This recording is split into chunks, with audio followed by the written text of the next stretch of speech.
Hello everyone, welcome to पढ़ाई times. आज हम आर्टिकल्स पढ़ने वाले हैं, मोस्ट इंपॉर्टेंट आर्टिकल्स जो कि आपके एग्जाम के लिए काफ़ी इंपॉर्टेंट है। अगर हम बात करें यूपीएससी से लेके स्टेट पीसीएस, रेलवे, एसएससी, अगर आप कॉम्पिटिटिव एग्जाम देते हैं तो उसमें आप देखेंगे कि 1 से 2 नंबर का जो है आर्टिकल से सवाल पूछे ही जाते हैं। तो आर्टिकल्स को हम बहुत ही बेहतरीन तरीके से इस क्लास में पढ़ने वाले हैं और इस क्लास के बाद आपको सारे आर्टिकल्स आपके टिप पे याद हो जाएंगे। इतने बेहतरीन तरीके से हम पढ़ने वाले हैं, ठीक है। तो आइए विदाउट वेस्टिंग टाइम हम स्टार्ट करते हैं। उससे पहले अगर आप चैनल पे नए हैं तो चैनल को सब्सक्राइब कर लीजिए, वीडियो को लाइक करिए और ज़्यादा से ज़्यादा इस वीडियो को शेयर करिए। अब देखिए, हम बात करते हैं कॉन्स्टिट्यूशन ऑफ इंडिया यानी भारत के संविधान की। तो भारत के मूल संविधान में टोटल 395 अनुच्छेद थे, ठीक है। वर्तमान में इन अनुच्छेदों की संख्या 450 प्लस हो गई है, ठीक है। अब देखिए, अगर संख्या वाइज बात करें तो अभी भी टोटल 395 ही अनुच्छेद हैं, लेकिन इसमें जो है ए, बी, सी, डी ऐसे करके जो है संशोधन करके और भी अनुच्छेद जोड़े गए हैं। तो ये सारे अनुच्छेद जोड़ने के बाद अभी अगर आप टोटल कैलकुलेट करेंगे तो ये टोटल जो है 450 प्लस अनुच्छेद हो गए हैं, ठीक है। तो आइए हम स्टार्ट करते हैं अनुच्छेद को पढ़ना। अब देखिए, अगर मैं बात करूं कि अनुच्छेद को अगर आप सोचेंगे कि 1, 2, 3 ऐसे करके याद करने के लिए तो काफ़ी जो है कठिनाई होती है याद करने में।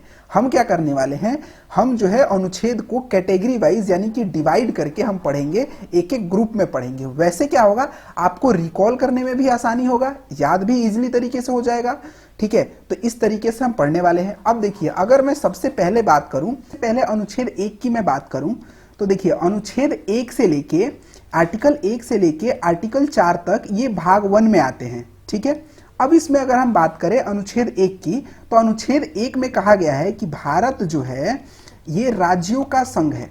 एग्जाम में आपके अक्सर क्वेश्चन पूछता है कि भारत क्या है, भारत राज्यों का संघ है, भारत राज्य है, तो ये क्वेश्चन पूछता है। तो इसको आप ध्यान रखिएगा, भारत जो है ये राज्यों का संघ है, ये कहा गया है अनुच्छेद 1 में, ठीक है।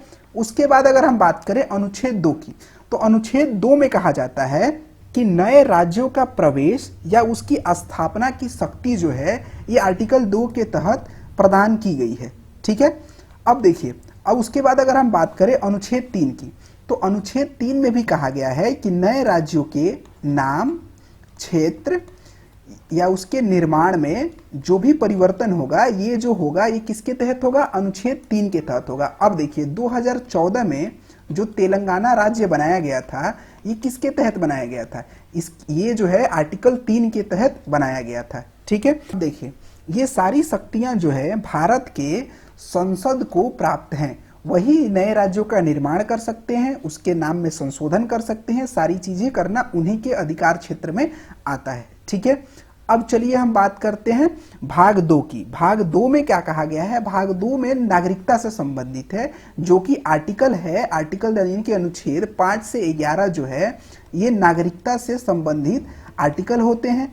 इनमें क्या दिया गया है, इनमें वर्णन किया गया है कि भारत के नागरिक होने की क्या क्या शर्तें हैं, भारत का नागरिक कौन हो सकता है, किस तरह से वो भारत की नागरिकता खो सकता है, इसके बारे में वर्णन किया गया है।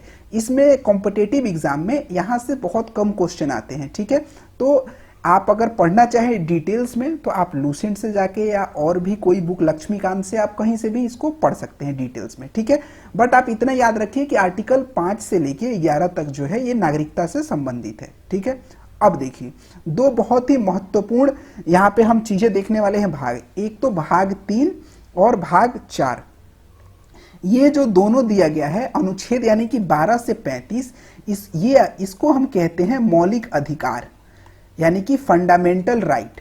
अब अगर मैं मौलिक अधिकार की बात करूं तो मौलिक अधिकार हम नेक्स्ट वीडियो में पढ़ने वाले हैं, क्योंकि ये वीडियो काफ़ी लंबा हो जाएगा। मौलिक अधिकार ही पढ़ाने में मुझे 30 to 40 मिनट लगने वाले हैं, क्योंकि बहुत ही डिटेल्स तरीके से इसको पढ़ना पड़ेगा आपको।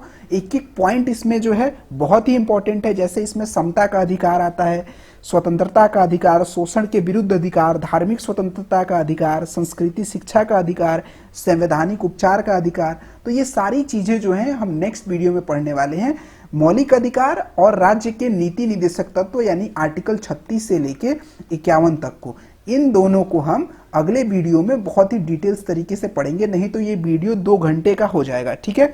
तो हम नेक्स्ट वीडियो में इसके बारे में पढ़ेंगे। तो आइए अब हम आगे बढ़ते हैं। अब आगे हम बढ़ते हैं आगे हम बात करते हैं प्रेसिडेंट की। अब देखिए राष्ट्रपति से रिलेटेड जितने भी इंपॉर्टेंट आर्टिकल्स है अब हम वो देखेंगे कि राष्ट्रपति से रिलेटेड कौन कौन से इंपॉर्टेंट आर्टिकल हैं। ठीक है, तो हम सबसे पहले हम यहाँ पे बात करते हैं अनुच्छेद 52 की, अनुच्छेद 52 की। अब अनुच्छेद 52 की हम बात करें तो इसमें कहा गया है कि राष्ट्रपति का एक पद होगा, राष्ट्रपति के पद के बारे में वर्णन किया गया है अनुच्छेद 52 में। ठीक है, उसके बाद अगर 53 की बात करें तो 53 में इनकी शक्ति और कार्य के बारे में वर्णन किया गया है कि राष्ट्रपति की क्या क्या शक्तियां हैं, इनके कार्य क्या क्या होंगे, इसके बारे में दिया गया है। अगर आर्टिकल 54 की बात करूं तो इसमें जो है इनके निर्वाचन के बारे में बताया गया है कि इनका निर्वाचन जो है वो किस प्रकार किया जाएगा, कैसे होगा, उसके बारे में वर्णन किया गया है। अब उसके बाद हम बात करते हैं कि अनुच्छेद 61 की। 61 में महाभियोग जो है इन पे लगाया जाएगा, वो कैसे लगाया जाएगा, उसका क्या क्राइटेरिया होगा, उसके बारे में वर्णन किया गया। आप देखिए इसको याद कैसे कर सकते हैं। अगर कोई नौकरी की अगर बात करें, आप नौकरी लेने जाएंगे तो वहां पे क्या होगा, सबसे पहले सीट जो है वैकेंसी खाली होगी, यानी पद निकलेगा कि इतने पद यहाँ पे वैकेंसी है। उसके बाद उसमें क्या बताया जाएगा, उसमें बताया जाएगा कि उस पद पे जो जॉब लेगा उसके क्या क्या कार्य होंगे, क्या क्या उसकी शक्तियां होंगी, ये बताया जाता है। उसके बाद उसकी सिलेक्शन प्रोसेस बताई जाती है और उसके बाद हटाने की भी प्रक्रिया बताई जाती है। तो ऐसे आप जो है याद कर सकते हैं कि 52 में क्या दिया गया है, 52 में राष्ट्रपति का पद होगा। 53 में क्या होगा, 53 में उनकी शक्ति होगी, कार्य होंगे।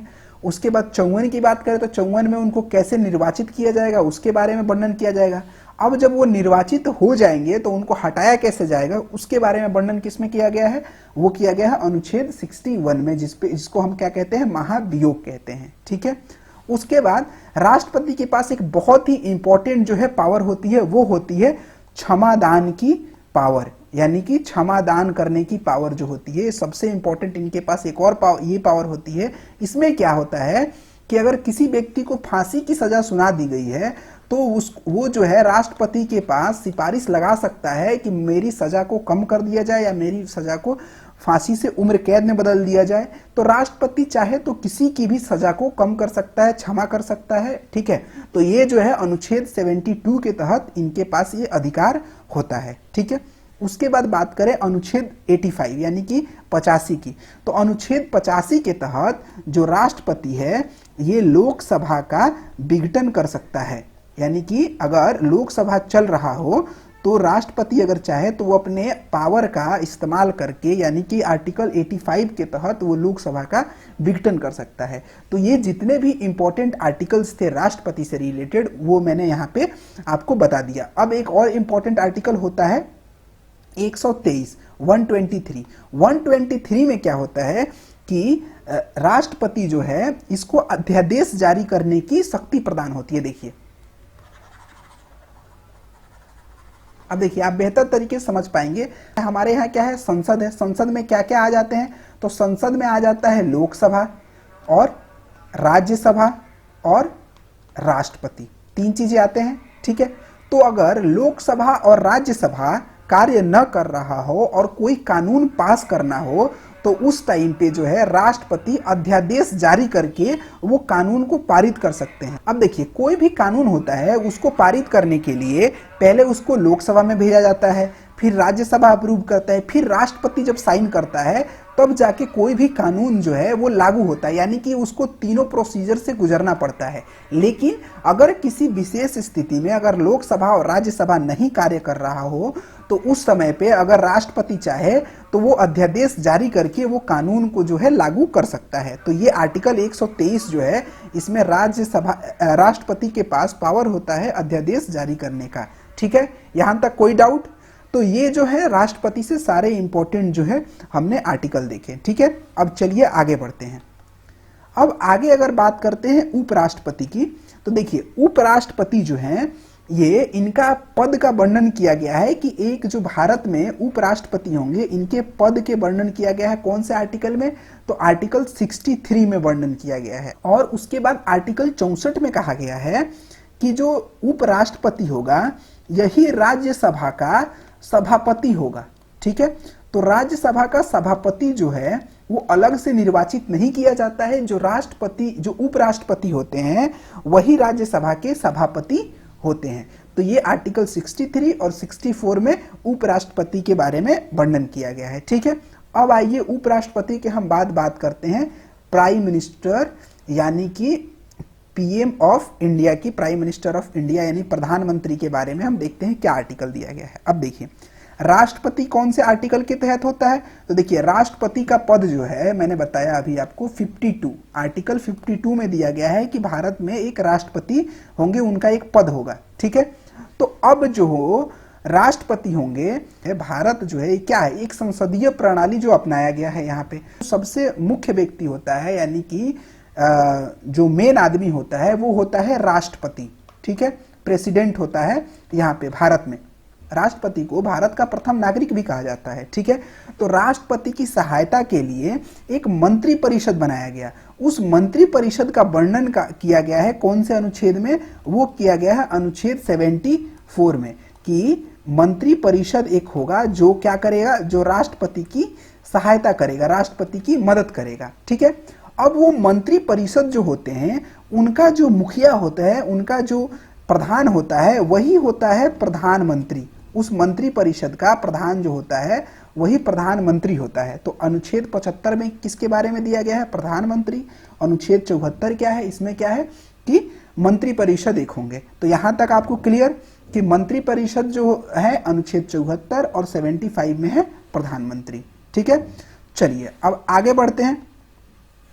अब संसद के बारे में पढ़ते हैं, आगे पार्लियामेंट के बारे में हम पढ़ते हैं। अब देखिए, अब अगर हम बात करें कि पार्लियामेंट, संसद, तो संसद का मैंने अभी आपको बताया कि संसद जो है ये 3 भागों में डिवाइडेड होता है। क्या होता है, एक होता है राज्यसभा जिसको हम अपर हाउस कहते हैं, लोकसभा जिसको हम लोअर हाउस कहते हैं, और क्या होता है प्रेसिडेंट यानी कि राष्ट्रपति।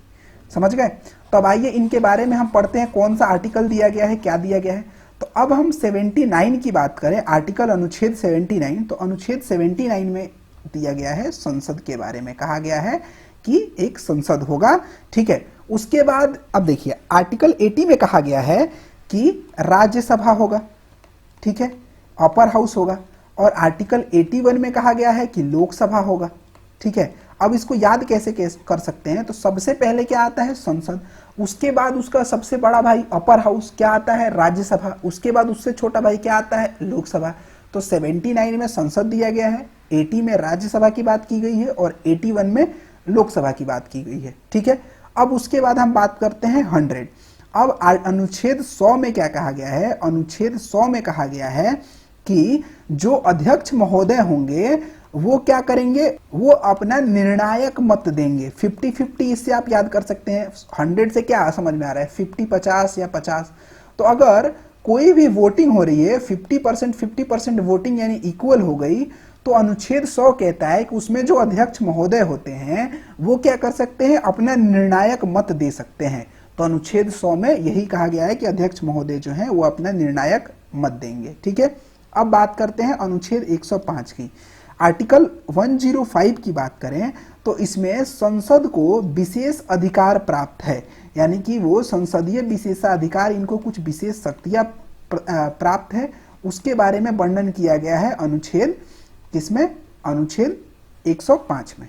ठीक है, अब देखिए उसके बाद अगर हम बात करें अनुच्छेद 108, ये सुपर इंपॉर्टेंट है, इसको आप सुपर इंपॉर्टेंट करके लिख लीजिए, बहुत बार ये क्वेश्चन पूछ लिया गया है। अनुच्छेद 108, तो अनुच्छेद 108 में क्या कहता है, अनुच्छेद 108 में कहता है संयुक्त अधिवेशन। ठीक है, संयुक्त अधिवेशन की बात करता है अनुच्छेद 108। अब इसको याद कैसे कर सकते हैं, देखिए 108 श्री श्री 108 श्री, ऐसे आप याद कर सकते हैं, श्री श्री 108 श्री। ये क्या इससे याद हो रहा है कि कोई बाबा हैं यानी संत हैं, श्री श्री 108 श्री। ये क्या करेंगे, जब ये प्रवचन देंगे तो काफी लोग इकट्ठा होंगे। तो संयुक्त अधिवेशन में क्या होता है कि कोई बिल है, कोई कानून है, उस पर अगर मान लीजिए कि निर्णय नहीं आ रहा है तो राष्ट्रपति क्या करता है, संयुक्त अधिवेशन बुलाता है। किसके तहत आता है अधिवेशन, होता है संयुक्त अधिवेशन 108 के तहत होता है। ठीक है, तो संयुक्त अधिवेशन जो है 108 के तहत होता है, उसमें राज्यसभा और लोकसभा दोनों के सदस्य बैठते हैं और जिस बिल पे या जिस मान लीजिए कानून पे जो बहस करना होता है उससे बहस करते हैं। अब यहाँ से दो क्वेश्चन निकलता है, ठीक है। एक क्वेश्चन पूछा जाता है आपसे कि संयुक्त अधिवेशन बुलाता कौन है, तो संयुक्त अधिवेशन कौन बुलाता है, ये बुलाता है राष्ट्रपति। अब तो राष्ट्रपति तो बुला लिया, दूसरा पॉइंट यहाँ पे खड़ा होता है कि उस अधिवेशन की अध्यक्षता कौन करता है, ये भी एग्जाम में बहुत पूछता है। तो देखिए संयुक्त अधिवेशन का अध्यक्षता जो है वो लोकसभा का स्पीकर करता है, यानी कि लोकसभा का जो अध्यक्ष होगा वही जो है संयुक्त अधिवेशन की ये क्या करेगा, अध्यक्षता करेगा, ठीक है। अनुच्छेद 108 के तहत संयुक्त अधिवेशन के बारे में बताया गया है कि संयुक्त अधिवेशन बुलाया जा सकता है, ठीक है। और अनुच्छेद 108 में ही इसके बारे में वर्णन किया गया है। यहां तक क्लियर। अब चलिए आगे बढ़ते हैं। अब आगे अगर हम बात करें अनुच्छेद 110 की, तो अनुच्छेद 110 जो है ये धन विधेयक से संबंधित है। इसमें जो है धन विधेयक के बारे में वर्णन किया गया है। अब यहां से एक और चीज होता है कि धन विधेयक जो है ये केवल केवल लोकसभा में जो है लोकसभा में प्रस्तुत किया जाता है, ठीक है। और कोई भी विधेयक है, धन विधेयक है कि नहीं, इसका निर्णय लेता कौन है, तो अगर लोकसभा में प्रस्तुत किया जा रहा है तो इसका निर्णय कौन लेगा, इसका निर्णय लेगा लोकसभा का अध्यक्ष, स्पीकर। वही जो है निर्णय लेगा कि ये जो विधेयक है वो धन्य विधेयक है कि नहीं है, ठीक है। तो 110 से आपने पढ़ लिया कि लोकसभा होता है। अब बात करें 112 की, तो अनुच्छेद 112 में जो है बजट के बारे में बताया गया है। इसमें क्या कहा गया है, बजट यानी कि वित्तीय वर्ष में क्या क्या खर्चा होगा, क्या सारी चीजें होंगी, उसकी प्लानिंग जो है अनुच्छेद 112 में किया गया है, ठीक है। उसके बाद अगर हम बात करें 116 में जो है लेखा अनुदान जो है इसके बारे में बताया गया है। लेखा अनुदान क्या होता है, जो भी खर्चा है जो बजट में मेंशन नहीं किया गया है उसको रखा जाता है किसमें, अनुच्छेद 116 के तहत, ठीक है। उसके बाद बात करते हैं 117 की, तो 117 में क्या हो जाता है, 117 में वित्त विधेयक आ जाता है, ठीक है। 110 में क्या है, धन विधेयक है, और 117 में क्या है, 117 में है वित्त विधेयक। आप ऐसे याद कर सकते हैं, धन विधेयक और वित्त विधेयक। तो ऐसे आप याद कर सकते हैं कि 117 में है वित्त विधेयक और 110 में है धन विधेयक, ठीक है। अब चलिए आगे बढ़ते हैं। अब 76, अब देखिए अनुच्छेद 76 में क्या कहा गया है, 76 और 148 दो अनुच्छेद, ये सेपरेट इसकी हम बात करते हैं। तो देखिए, अब देखिए अगर हम अनुच्छेद 76 की बात करें तो ये कहता है कि भारत का महान्यवादी के बारे में बताता है, ठीक है, कि महान्यवादी। अब महान्यवादी होता क्या है, तो देखिए महान्यवादी जो है ये भारत सरकार का विधि अधिकारी होता है, ठीक है। सर्वोच्च जो विधि अधिकारी होता है ये भारत सरकार का, यही महान्यवादी होता है। इसका वर्णन दिया गया है अनुच्छेद 76 में, ठीक है। उसके बाद हम बात करते हैं अनुच्छेद 148। तो अनुच्छेद 148 में कैग के बारे में वर्णन किया गया है, यानी कि भारत का नियंत्रक एवं महालेखा परीक्षक के बारे में वर्णन किया गया है, ठीक है। और इन दोनों की नियुक्ति कौन करता है, तो इन दोनों की नियुक्ति जो है ये राष्ट्रपति ही करता है, ठीक है। यहां तक क्लियर। चलिए अब आगे बढ़ते हैं। अब आगे हम बात करते हैं सुप्रीम कोर्ट ऑफ इंडिया की। अब हम सर्वोच्च न्यायालय की बात करते हैं, इससे रिलेटेड आर्टिकल हम देखते हैं, सर्वोच्च न्यायालय से रिलेटेड आर्टिकल। तो आर्टिकल 124 में सुप्रीम कोर्ट के बारे में बताया गया है कि सर्वोच्च न्यायालय होगा, ये है कहाँ पे, तो भारत के नई दिल्ली यानी भारत की कैपिटल न्यू दिल्ली में सुप्रीम कोर्ट ऑफ इंडिया है, ठीक है, सर्वोच्च न्यायालय है। तो सर्वोच्च न्यायालय के बारे में कौन से अनुच्छेद में दिया गया है, अनुच्छेद 124 में दिया गया है, ठीक है। उसके बाद बात करें अनुच्छेद 131 की, तो 131 में सुप्रीम कोर्ट के मूल आरंभिक अधिकार के बारे में जो है वर्णन किया गया है कि इनका मूल आरंभिक अधिकार क्या क्या है, इसके बारे में जो है वर्णन किया गया है अनुच्छेद 131 में। और अनुच्छेद 137, ये बहुत ही इंपॉर्टेंट ये भी है, अनुच्छेद 137 में कहा गया है कि सुप्रीम कोर्ट के पास न्यायिक पुनर्वलोकन की शक्ति है।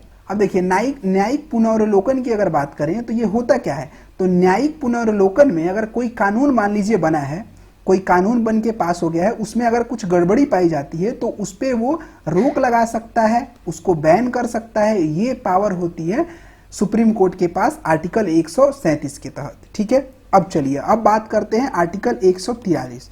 अब 143 की बात करें तो इसमें सुप्रीम कोर्ट जो है ये सलाह दे सकता है किसको, राष्ट्रपति को। अनुच्छेद 143 के तहत, लेकिन उस सलाह को मानना न मानना किसके ऊपर है, वो राष्ट्रपति के ऊपर है। वो उसके लिए बाधित नहीं है कि जो अगर सुप्रीम कोर्ट कोई सलाह दे दिया तो उसको मानना ही है। ठीक है, यहां तक क्लियर। अब चलिए अब आगे बढ़ते हैं और आगे देखते हैं। अब अगर हम बात करें कि अनुच्छेद 123, तो अनुच्छेद 123 के तहत राष्ट्रपति जो ये हैं, राष्ट्रपति क्या करते हैं, राष्ट्रपति अध्यादेश जारी करते हैं। ठीक है, इसके बारे में हमने पीछे भी पढ़ा था। और यहाँ पे दिया गया अनुच्छेद 214, तो अनुच्छेद 214 है, 124 में क्या है, 124 में सुप्रीम कोर्ट होता है, तो 214 में क्या होता है, हाई कोर्ट यानी कि उच्च न्यायालय के बारे में बताया गया है 214 में। ठीक है, यहां तक क्लियर। चलिए आगे बढ़ते हैं। अब आगे हम बात करते हैं राज्यपाल की, यानी कि गवर्नर की।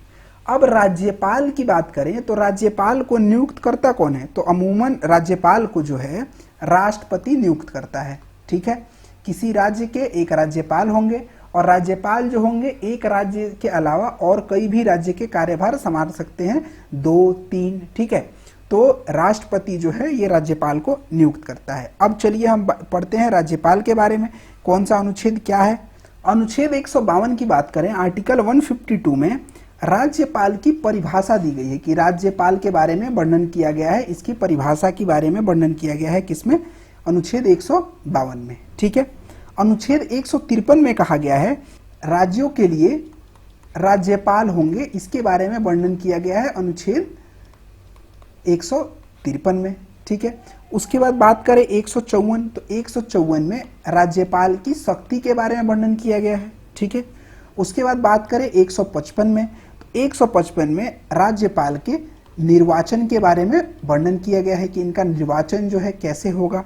ठीक है, और 161 में यहाँ पे किसकी बात की गई है, राज्यपाल के पास भी क्षमा दान करने की शक्ति होती है। ठीक है, राज्यपाल भी जो है क्षमा कर सकता है, जैसे राष्ट्रपति के पास आर्टिकल 72 के तहत जो है उनके पास क्षमा दान करने की शक्ति होती है, वैसे ही क्षमा दान करने की शक्ति जो है राज्यपाल को आर्टिकल 161 के तहत होती है। ठीक है, अब देखिए यहाँ पे एक दिया गया है आर्टिकल 343। अब आर्टिकल 343 की मैं बात करूं तो इसमें जो है हिंदी भाषा यानी हिंदी और देवनागरी के बारे में वर्णन किया गया है, कौन से आर्टिकल के तहत, आर्टिकल 343 में। अब चलिए आगे बढ़ते हैं। आगे दिया गया है अनुच्छेद 163। अब हम बात करने वाले हैं मंत्रिपरिषद की। देखिए, जैसे राष्ट्रपति की सहायता के लिए मंत्रिपरिषद एक होता है आर्टिकल 74 के तहत, और उसका जो मुखिया होता है 75, वो क्या होता है, प्रधानमंत्री। वैसे ही राज्यपाल की सहायता के लिए एक राज्य में मंत्रिपरिषद होता है। ठीक है, तो उसके बारे में आइए हम पढ़ते हैं कि जो उनकी सहायता करता है किनकी, राज्यपाल की। तो 163 आर्टिकल जो है इसमें कहा गया है कि राज्य के लिए एक मंत्रिपरिषद होंगे। ठीक है, मंत्रिपरिषद के बारे में वर्णन किया गया है। उसके बाद आर्टिकल 164 में कहा गया है कि मुख्यमंत्री होंगे, इनके जो एक मुखिया होंगे मुख्यमंत्री, उनके बारे में वर्णन किया गया है कौन से आर्टिकल में, आर्टिकल 164 में। तो ऐसा क्वेश्चन पूछ देता है कि मुख्यमंत्री के लिए कौन सा आर्टिकल है, तो वो हो जाता है आर्टिकल 164। आर्टिकल 165 की बात करें तो आर्टिकल 165 में महाधिवक्ता के बारे में दिया गया है। ठीक है, चलिए उसके बाद आगे बढ़ते हैं। आगे बात करते हैं कि राज्य विधानमंडल। अब राज्य विधानमंडल में आर्टिकल 168 की बात करें तो आर्टिकल 168 में क्या है, आर्टिकल 168 में विधानमंडल के बारे में वर्णन किया गया है कि एक विधानमंडल होगा। ठीक है, उसके बारे में वर्णन किया गया है। और अब बात करते हैं आर्टिकल 170। आर्टिकल 170 में कहा गया है कि विधानसभा की संरचना, इसके बारे में वर्णन किया गया है कि विधान, जैसे आप ऐसे बेहतर समझेंगे, जैसे संसद होता है। ठीक है, तो संसद में राज्यसभा, लोकसभा और राष्ट्रपति होता है ना, तो वैसे ही विधानमंडल जो है यानी कि यहाँ पे विधानसभा और विधान परिषद होता है, राज्यपाल होता है, तो ऐसे आपको बेहतर समझ में आएगा। तो 170 में विधानसभा की संरचना के बारे में वर्णन किया गया है। ठीक है, उसके बाद बात करें कि अनुच्छेद 171, तो अनुच्छेद 171 में विधान परिषद के संरचना के बारे में बात किया गया है। ठीक है, चलिए अब बढ़ते हैं आगे। आगे देखते हैं आगे कुछ और मोस्ट इंपॉर्टेंट आर्टिकल देखते हैं। अब यहाँ पे बात करते हैं आर्टिकल 324 की। तो देखिए अनुच्छेद 324 में दिया गया है निर्वाचन आयोग। निर्वाचन आयोग के बारे में जो है वर्णन किया गया है कि अनुच्छेद 324 में, ठीक है। उसके बाद बात करें अनुच्छेद 352, तो 352 अनुच्छेद में ये आपात से संबंधित है, 352, 356, 360। अब देखिए 352 में क्या होता है, तो इसमें राष्ट्रीय आपात लगती है, ठीक है, नेशनल इमरजेंसी। राष्ट्रीय आपात के बारे में कौन से अनुच्छेद में दिया गया है, दिया गया है 352 में। 356 में जो है राष्ट्रपति शासन लगता है। राष्ट्रपति शासन जो दिया गया है ये दिया गया है 356 में, और वित्तीय आपात जो है ये लगता है 360 में। तो भारत में अभी तक वित्तीय आपात कभी भी नहीं लगा है, ठीक है ये। जबकि राष्ट्रपति शासन आपने आए दिन सुना होगा कि किसी भी राज्य में अगर शासन व्यवस्था गड़बड़ हो जाए तो वहां पे राष्ट्रपति शासन लग जाता है, यानी कि वहां की सारी पावर किसके पास चली जाती है, गवर्नर के पास चली जाती है। राष्ट्रीय आपात नेशनल इमरजेंसी जैसे लड़ाई के टाइम पे लगा था, ठीक है, तो ये लगता है जब किसी बाहरी देश से लड़ाई हो जाए, युद्ध हो जाए, तो उस केस में लगता है, ठीक है। अब चलिए आगे बात करते हैं अनुच्छेद 368 की। अब यहाँ पे अनुच्छेद 368 की बात करें तो 368 के तहत संविधान संशोधन की प्रक्रिया का वर्णन किया गया, यानी कि संविधान में जो संशोधन होता है वो होता है अनुच्छेद 368 के तहत ही ये दिया गया है अधिकार कि संविधान में संशोधन हो सकता है। और अनुच्छेद 370 की बात करें तो अनुच्छेद 370 आप सभी को पता होगा ये किससे संबंधित है। अनुच्छेद 370 जो है ये कहाँ से संबंधित है, जम्मू एंड कश्मीर से संबंधित है, ये तो आप सबको पता होगा। तो देखिए आज जो है हमने सारे इंपॉर्टेंट जो हैं वो आर्टिकल पढ़े। अब अगले क्लास में जो है हम फंडामेंटल राइट यानी कि मौलिक अधिकार और राज्य के नीति निर्देशक तत्व डायरेक्टिव प्रिंसिपल के बारे में जो है उसमें हम पढ़ने वाले हैं। अगर आपको क्लास अच्छा लगा तो वीडियो को लाइक करिए, कमेंट करिए, शेयर करिए अपने दोस्तों के साथ, और तब तक के लिए खुश रहिए, मुस्कुराते रहिए, and see you in the next video.